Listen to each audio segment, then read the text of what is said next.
Friends, आज से हमारे चैनल पर प्रतियोगिता दर्पण की एक सीरीज स्टार्ट हो रही है जिसमें हम आपको प्रतियोगिता दर्पण की रीडिंग कराएंगे। तो दोस्तों, ये हमारे नवंबर के महीने की प्रतियोगिता दर्पण है, पीडी है नवंबर 2022 की। तो चलिए स्टार्ट करते हैं, इसकी रीडिंग शुरू करते हैं।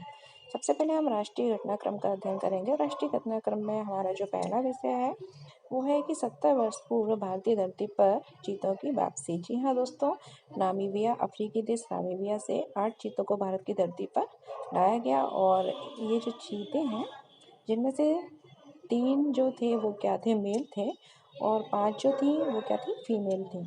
तो इनको नामीबिया से लाने में हमारी जो मोदी गवर्नमेंट है उसका काफ़ी महत्वपूर्ण योगदान रहा है। तो 8 चीतों को जिस विमान से भारत लाया गया वो एक मालवाहक विमान था, और इसे हम बोलते हैं दोस्तों वायुसेना का बोइंग नामक एक मालवाहक विमान था। और इस विमान के द्वारा नामीबिया से इन 8 चीतों को 17 सितंबर 2022 को भारत लाया गया और मध्य प्रदेश में श्योपुर स्थित कुरु नेशनल उद्यान में इनको छोड़ा गया। कुरु नेशनल उद्यान में प्रधानमंत्री मोदी के जन्म दिवस पर इन चीतों को छोड़ा गया। और आगे अन्य जो 12 चीते हैं उनको भी भारत लाया जाना है, तो उसके लिए एक समझौता हस्ताक्षरित किया जा चुका है जुलाई 2022 में। और 8 आ चुके हैं, 12 और आने हैं, 12 का इंतजार है। दोस्तों, ये देखिए हमारे पीएम मोदी जी जो है वो चीतों को छोड़ते हुए हैं, और आप लोगों ने टीवी न्यूज़ चैनल पर तो देखा ही होगा, काफ़ी इसका प्रसारण किया गया था। प्रधानमंत्री मोदी जी का जो जन्म दिवस है वो है 17 सितंबर 2022, और इसी दिन इन चीतों को छोड़ा गया था। दोस्तों, ये जो चीते हैं इन पर रेडियो कॉलर लगाया गया है ताकि इनकी गतिविधियों पर निगरानी रखी जा सके। हमारे देश में करीब अगर हम देखें तो 70 वर्ष के अंतराल के बाद भारत की धरती पर चीतों की वापसी हुई है। और 1952 में इनकी आधिकारिक घोषणा कर दी गई थी कि हमारी भारत की धरती से जो चीते हैं दोस्तों वो विलुप्त हो गए हैं। ठीक है, और उसके बाद काफ़ी प्रयास किए गए कि किसी न किसी तरीके से इन चीतों को लाया जाए, लेकिन सफलता हमारी मोदी सरकार के समय ही हाथ लगी। दोस्तों, ये जो चीते हैं आगे इनकी संख्या में और वृद्धि होगी, और हमारे देश में एक बार फिर से जो है वो चीते देखने को मतलब अधिक जनसंख्या में मिलेंगे। 1952 में इनकी घोषणा के बाद हमको चीते मतलब भारत से तो विलुप्त हो ही गए थे। अगर हम देखें तो कुछ देश हैं जैसे कि अफ्रीका है, ईरान है, वहाँ पर ही चीते पाए जाते हैं। और अफ्रीका से हम इन चीतों को प्राप्त करने में सफल हुए हैं। और ये जो चीते हैं जिनको लाया गया है जिस प्रोजेक्ट के तहत, उस प्रोजेक्ट को बोलते हैं हम दोस्तों प्रोजेक्ट चीता, यानी कि प्रोजेक्ट चीता के तहत ही भारत में चीतों की पुनः वापसी संभव हो पाई है। दोस्तों, तो ये आपको याद रखना है कि चीतों को जिस विमान से लाया गया था भारतीय वायुसेना का, उसका नाम था बोइंग विमान, जो कि एक मालवाहक विमान था। और किसके तहत इनको लाया गया है, तो वो है प्रोजेक्ट चीता।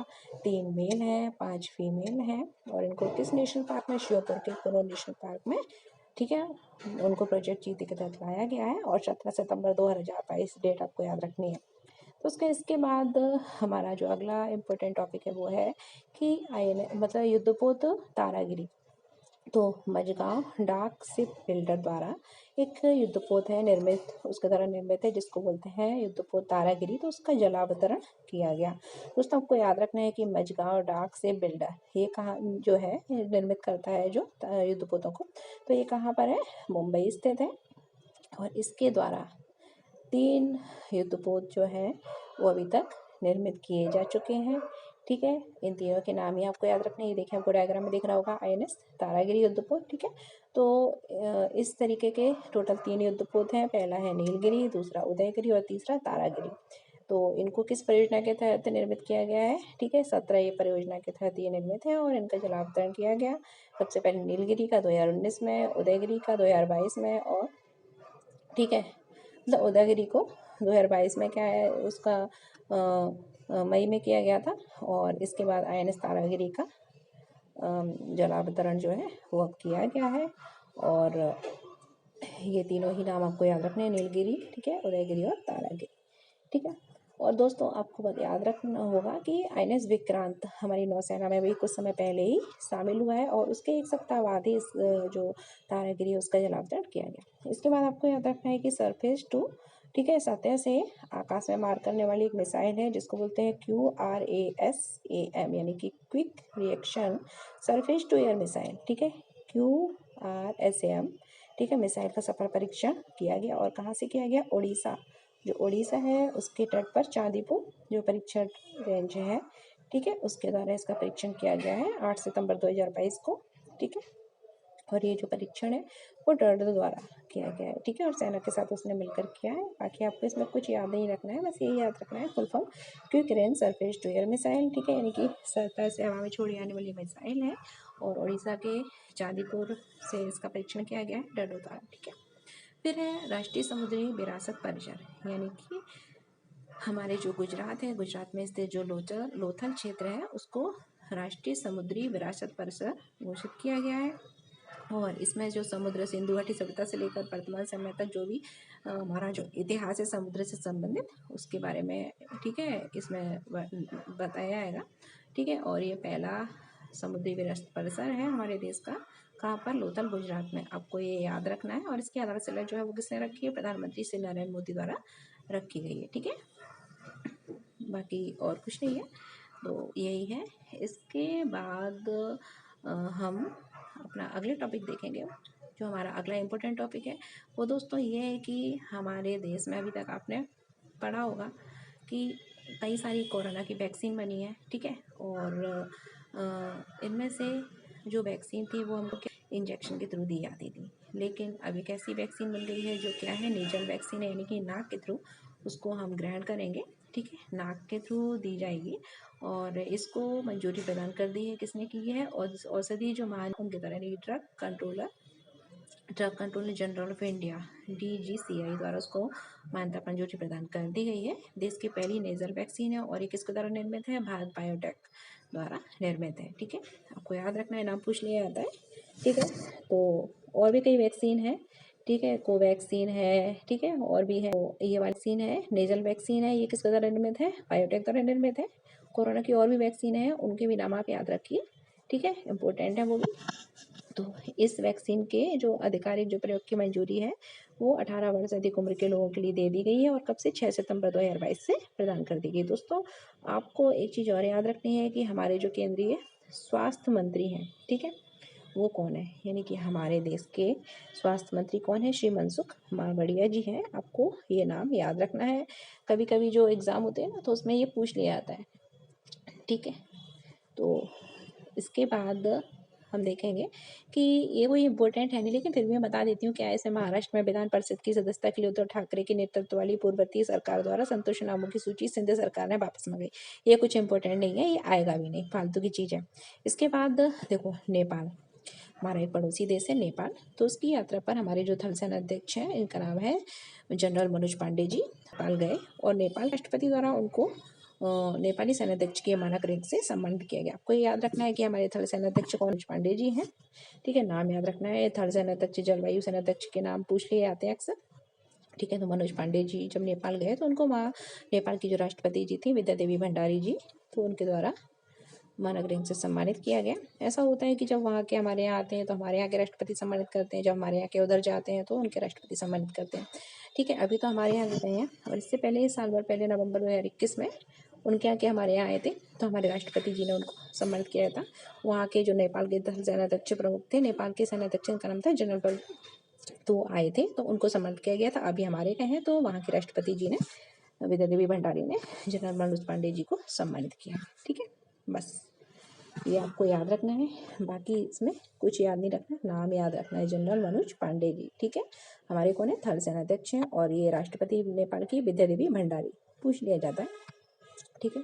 दोस्तों आप कमेंट बॉक्स में बताएंगे ये नेपाल के प्रधानमंत्री कौन है, अगर आपको पता हो, ठीक है, बताना कमेंट करके, पूछ कमेंट बॉक्स में, ठीक है, पूछा जाता है। इसके बाद बाकी तो कुछ इतना है नहीं, हमारे यहाँ के उधर, उनके यहाँ के उधर, उनको हमारे यहाँ के लोग उपाधि देते हैं, हमारे यहाँ के लोगों को उनके यहाँ के राष्ट्रपति उपाधि देते हैं, बस सम्मानित करते हैं। बाकी कुछ नहीं है। फिर जब ये वहाँ गए थे, ठीक है, उनके यहाँ क्या आए थे, तो हमारे यहाँ के रामनाथ कोविंद जी ने दिया था, तो हमारे रामनाथ कोविंद जी राष्ट्रपति थे। अभी हमारे राष्ट्रपति कौन है? अभी हमारी कौन है? ठीक है, आप बताइए। महिला है हमारे यहाँ की राष्ट्रपति, द्रौपदी मुर्मू जी हैं। मैं ही बता देती हूँ, आप क्या बताएंगे? ठीक है, द्रौपदी मुर्मू जी हैं। ठीक है, तो सेकंड महिला हमारी राष्ट्रपति हैं और प्रथम आदिवासी महिला राष्ट्रपति। ठीक है, अगर महिला आदिवासी की देखें तो प्रथम आदिवासी राष्ट्रपति जो संताल जाति की हैं, और अगर टोटल ओवरऑल देखें महिला में तो दूसरी महिला हैं। ठीक है, पहली प्रतिभा देवी सिंह पाटिल जी थी। और बाकी ये कुछ नहीं है। ये शिवपुरी आपको दिख रहा होगा, ये मध्य प्रदेश का शिवपुरी नहीं है, नेपाल प्रवास के दौरान ही वहाँ पे कोई शिवपुरी होगा। ठीक है, उधर गए होंगे, बाकी ये इंपॉर्टेंट नहीं है। मैंने इसलिए इसको बता दिया, बहुत से लोग पढ़ेंगे शिवपुरी कहाँ से आ गया, मध्य प्रदेश है क्या? नहीं, ये नेपाल में है, नेपाल में भी होता है ना। तो बाकी कुछ नहीं है। बस इसके बाद हमको पढ़ना है कि पीएम श्री स्कूल योजना के बारे में पढ़ेंगे हम।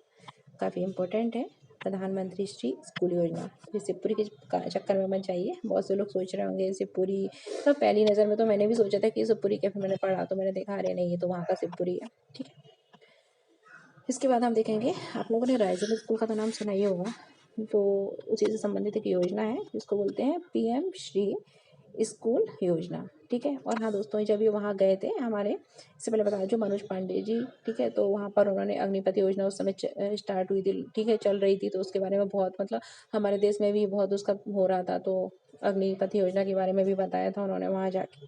ठीक है, ये आपको देख रहे होंगे, वेदा देवी भंडारी जी हमारे मनोज पांडे जी हैं, जनरल मनोज पांडे जी, उनको देखो सम्मानित कर रही हैं। ठीक है, तो इसके बाद इम्पोर्टेंट टॉपिक है वो ये हमारा कि प्रधानमंत्री, ठीक है, श्री स्कूल योजना। ठीक है, प्रधानमंत्री स्कूल फॉर राइजिंग इंडिया योजना जो है महत्वपूर्ण है, और इसकी घोषणा कब की गई? श्री प्रधानमंत्री, हमारे जो प्रधानमंत्री जी हैं, माननीय प्रधानमंत्री नरेंद्र मोदी द्वारा। ठीक है, 5 सितंबर 2022 को शिक्षक दिवस के अवसर पर की गई है। ठीक है, प्रधानमंत्री स्कूल फॉर राइजिंग इंडिया, इसका फुल फॉर्म है पीएम श्री का। और इसमें क्या है कि केंद्र, राज्य और केंद्र शासित क्षेत्र और स्थानीय निकाय की जो सरकार द्वारा जो संचालित स्कूल है, उनमें से कुछ चुनिंदा स्कूलों का चयन किया जाएगा और उनको राइजिंग स्कूल पर विकसित किया जाएगा। ठीक है, और इसका उद्देश्य जो है वह शिक्षा का संपूर्ण विकास करना से नवाचार युक्त शिक्षा को, ठीक है, लागू करना, बच्चों में संपूर्ण विकास करना, यानी रटंत विद्या की जगह एक ऐसी शिक्षा विकसित करना जिससे कि उनका संपूर्ण विकास हो सके और वो रोजगार भी प्राप्त कर सकें। ठीक है, तो यही इस योजना का उद्देश्य है। और राष्ट्रीय शिक्षा नीति आप लोगों ने नहीं पढ़ी हो तो पढ़ लीजिएगा, पहले एक वीडियो अपलोड किया जा चुका है राष्ट्रीय शिक्षा नीति पर। तो इसमें क्या है, राष्ट्रीय शिक्षा नीति की भावना को समाहित करते हुए यह योजना शुरू की गई है। और जो राष्ट्रीय शिक्षा नीति है उसमें यही कहा गया है हमारी कि उसमें ऐसी शिक्षा प्रदान की जाए जिससे कि हमारे जो देश है, तो देश में कौशल डेवलप किया जा सके, बच्चों का अधिकारिक विकास किया जा सके, और जो रटंत विद्या है उससे दूर हटकर गुणवत्तापूर्ण शिक्षा पर बल दिया जाए, यानी नवाचार युक्त शिक्षा हो। और हमारे जो शिक्षा मंत्री है उसका, उनका नाम भी आपको याद रखना है, वो है हमारे शिक्षा मंत्री का नाम जो केंद्रीय शिक्षा मंत्री हैं। ठीक है, उनका नाम आपको याद रखना है। अभी मैंने आपको स्वास्थ्य मंत्री बताया था, मनसुख मांडविया जी। ठीक है, वो तो इम्पोर्टेंट है ही, साथ ही हमारे जो शिक्षा मंत्री जो है वो भी इम्पोर्टेंट है, जिनका नाम है श्री धर्मेंद्र प्रधान जी। तो धर्मेंद्र प्रधान जी जो है आपको याद रखना है, ये पूछ लिया जाता है कि हमारे शिक्षा मंत्री कौन है। ठीक है, तो इसमें क्या होगा कि जो ये सीएम राइजिंग, वो सॉरी पीएम राइजिंग स्कूल होंगे प्रधानमंत्री, ठीक है, श्री योजना के तहत, तो उनको चुना जाएगा कुछ स्कूलों को। ठीक है, जो केंद्र द्वारा संचालित हो सकते हैं, राज्य द्वारा संचालित हो सकते हैं। ठीक है, राज्य में हो, केंद्र में, स्थानीय निकाय द्वारा हो। ठीक है, और यूनियन टेरिटरी यानी कि केंद्र शासित प्रदेशों द्वारा हो, उनको ये चुना जाएगा इस योजना के तहत, और उस योजना को विकसित किया जाएगा। इस योजना के तहत जो मॉडल है उसके आधार पर उन स्कूलों में विकास किया जाएगा, और जो भी खर्च होगा तो वो खर्च कौन वहन करेगा उसका? केंद्र सरकार। हालांकि खर्च जो है वो पूरा कौन करेगी? केंद्र सरकार करेगी, बाकी पूरा जो है संचालन वगैरह उसकी निगरानी वो राज्य सरकार करेगी, देख रेख। ठीक है, क्योंकि राज्यों में राज्य सरकार है तो राज्य ही करेगी ना, और राज्यों के स्कूल है। बस अगर हम देखें तो पूरा कंट्रोल जो है वो किसका रहेगा? केंद्र, क्योंकि केंद्र सरकार पैसा दे रही है, बाकी जो काम है वो कौन? राज्य सरकार करेंगी। ठीक है, और इसमें क्या है, शिक्षा जो है उसमें आधुनिकीकरण लाना है, शिक्षा में परिवर्तन पर बल देना है। ठीक है, स्मार्ट क्लासों का आयोजन करना है, स्टूडेंट जो है वो किताबी ज्ञान से हटकर प्रैक्टिकल वाला जो ज्ञान है उसको ज़्यादा से ज़्यादा सीखें। ठीक है, लैब का विकास करना, और जो छोटी क्लासें हैं ना प्राइमरी लेवल तक की, उनमें जो रटंत विद्या की जगह खेल कूद आधारित शिक्षा पर बल देना, क्योंकि क्या कहा गया है ना कि स्वस्थ शरीर में ही स्वस्थ मस्तिष्क निवास करता है। जब तक कि हमारा जो बच्चे हैं उनका शरीर ही स्वस्थ नहीं होगा तो उनमें शिक्षा का विकास संभव नहीं है। ठीक है, तो इसमें इन सब चीज़ों में शिक्षा में परिवर्तन लाने पर, समग्र परिवर्तन लाने पर बल दिया गया है। और स्मार्ट प्रौद्योगिकी आधारित शिक्षा पर भी बल दिया गया है, यानी कि ठीक है। तो ये हमारी पीएम श्री स्कूल योजना है। डेट याद रखनी है, 5 सितंबर 2022 को इसकी घोषणा की गई थी प्रधानमंत्री मोदी जी द्वारा शिक्षक दिवस के अवसर पर। ठीक है, और शिक्षा का विकास करना है। हमारे जो शिक्षा मंत्री हैं वो कौन है? धर्मेंद्र प्रधान जी हैं, याद रखना है आपको। और इन पर जो पैसा जो होगा वो कौन खर्च करेगा? केंद्र सरकार करेगी और राज्य सरकार जो है, ठीक है, तो उनकी जिम्मेदारी क्या, इनको डेवलप करें, ठीक है, खर्च वो करेंगी। बाकी तो इसमें इतना कुछ है नहीं। इसके बाद हम देख रहे हैं हमारे जो राष्ट्रीय खेल हैं, 36वें राष्ट्रीय खेल, वो कहाँ हो रहे हैं? गुजरात में हो रहे हैं। हालांकि इससे पहले गोवा में होने थे, लेकिन कुछ वहाँ परिस्थितियाँ सही नहीं होंगी, ठीक है, खेल हो सके, तो इसलिए अब गुजरात में होंगे। तो और 35वें खेल जो थे वो 2015 में हुए थे, और हमारे जो 36वें खेल है वो 2022 में होंगे। ठीक है, गुजरात में और भी था, हमारी जो समुद्री विरासत परिषद था उसको भी गुजरात को ही घोषित किया गया था। रोहतक क्षेत्र को तो गुजरात आजकल बहुत चर्चा में। तो ये खेल जो है वो भी कहाँ होंगे? गुजरात में होंगे, और 6 शहरों में आयोजित किए जाएंगे। ठीक है, ये नाम दिए हैं अहमदाबाद, गांधीनगर, गुजरात, वडोदरा, ठीक है, राजकोट वगैरह। तो आपको ये नाम याद रखने हैं। ये नाम मतलब याद नहीं रखने हैं, बस याद रखना गुजरात में आयोजित किए जाएंगे, क्योंकि इतना पूछा भी नहीं आता है। इसके बाद ये जो गेम है मैंने बता दिया, 35वें 2015 में हुए थे गोवा में। जो 36वें गेम 2022 में अभी हो रहे हैं। तो इससे पहले ये कहाँ होने थे? हमारे गोवा में होने थे, लेकिन गोवा में नहीं हुए। ठीक है, और हमारे जो केंद्र के खेल मंत्री हैं वो कौन है? अनुराग ठाकुर जी हैं। ठीक है, याद रखना है आपको।